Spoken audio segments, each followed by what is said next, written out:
샬롬 11월 22일 매일 말씀 묵상입니다. 한 주간도 주님 안에서 평안하셨습니까? 벌써 금요일 아침이 되었습니다.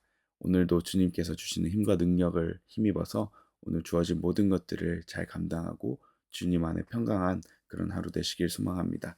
오늘 본문 말씀은 예레미야서 17장 7절에서 8절 말씀입니다.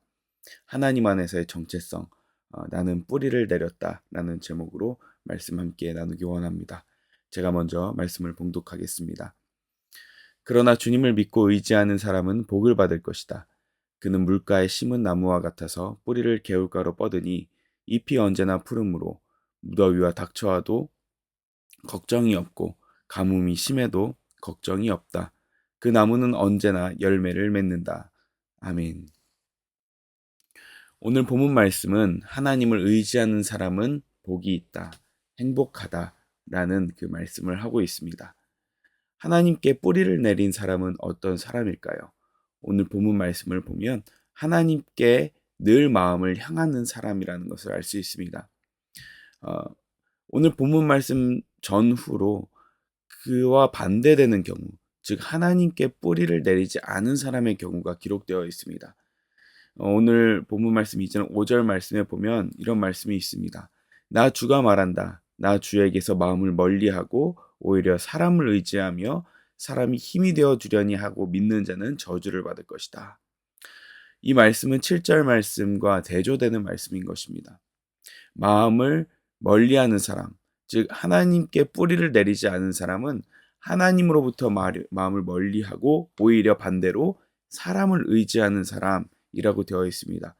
그래서 6절 말씀에 보면 그는 가시덤불과 같아서 라고 되어 있습니다. 대조되는 장면이 있죠.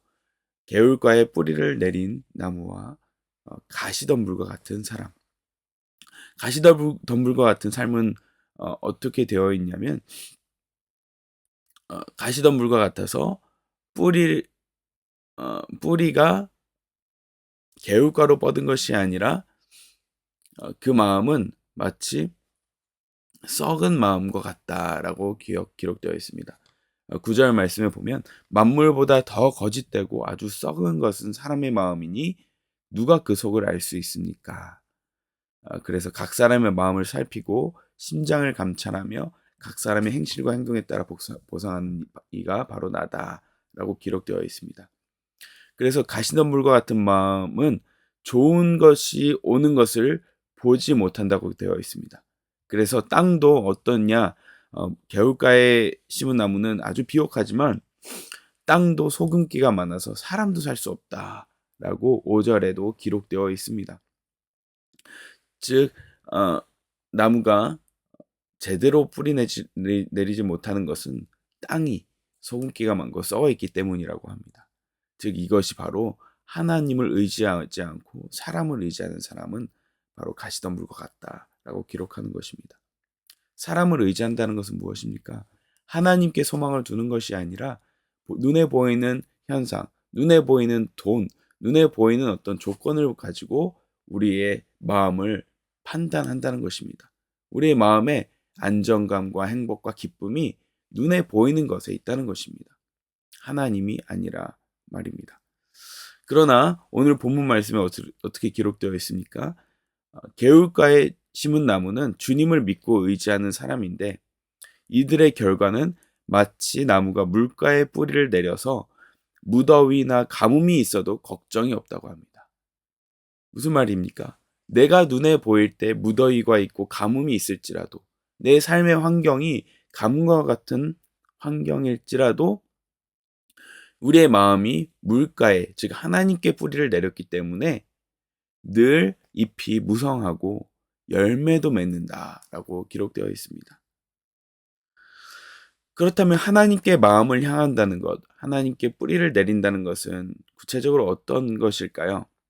에베소서 3장 16절에서 19절에 보면 이 하나님께 뿌리를 내렸다라는 표현이 똑같이 등장합니다.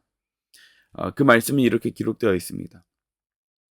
아버지께서 그분의 영광의 풍성하심을 따라 그분의 성령을 통하여 여러분의 속사람을 능력으로 강건하게 하여 주시고 라고 기록되어 있습니다.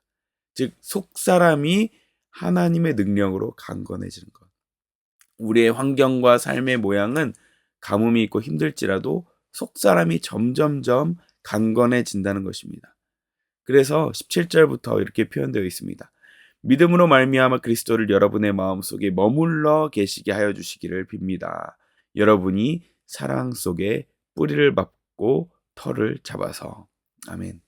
우리의 마음이 예수님께로 뿌리를 박기 시작하면 그분의 사랑 안에 우리가 거하게 된다는 것입니다. 그렇게 되면 어떻게 될까요? 18절 이렇게 기록되어 있습니다. 모든 성도와 함께 여러분이 그리스도의 사랑의 너비와 길이와 높이와 깊이가 어떠한지를 깨달을 수 있게 되고, 하나님의 사랑의 뿌리를 받게 되면 우리의 시선이 그분께로 향하기 때문에 우리가 점점 더 하나님의 사랑의 그 풍성하심을 깨닫게 된다는 것입니다. 그래서 어떻게 될까요? 19절에 지식을 초월하는 그리스도의 사랑을 알게 되기를 빕니다. 즉 하나님의 사랑으로, 예수님의 사랑이 얼마나 큰지 내 마음속에 집중을 하다 보면 점점 더 내 마음에 하나님으로 가득 차게 되고, 그 하나님으로 가득 차게 되어서 점점 지식을 초월하는 그리스도의 사랑. 이것도 무엇일까요? 지식을 초월한다는 말은 내 어떤 생각이나 관념으로 하나님을 생각하는 것이 아니라 경험적으로 하나님을 알게 된다는 것입니다. 경험적으로 하나님의 사랑이 크시다는 것을 알게 된다는 것입니다. 그래서 결과적으로 19절 후반부, 그리하여 하나님의 온갖 충만하심으로 여러분이 충만하여지기를 바랍니다.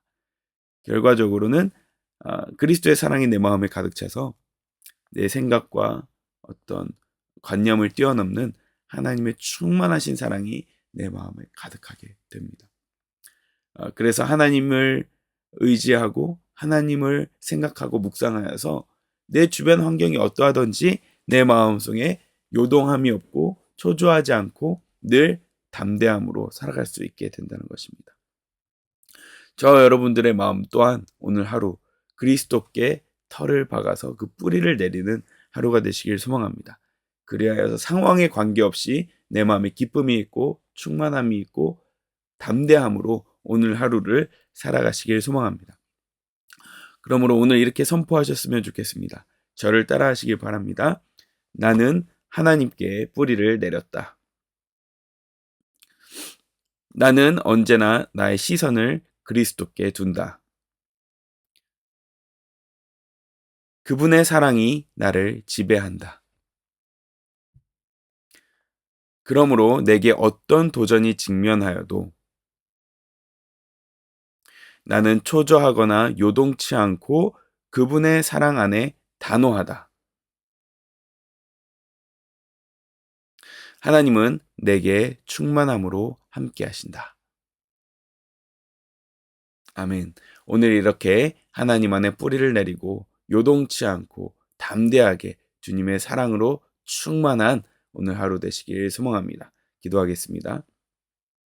하나님 아버지, 그리스도를 우리에게 보내주셔서 그분의 사랑을 의지하게 하시니 감사합니다. 오늘 하루가 내 주변 환경이 어떻게 흘러가든지 내 마음이 주님께로 시선을 고정하여서 요동치 않고 주님께서 주시는 사랑으로 오늘 하루를 견디며 견디는 것을 넘어서 풍성한 하루 되게 하여 주시옵소서.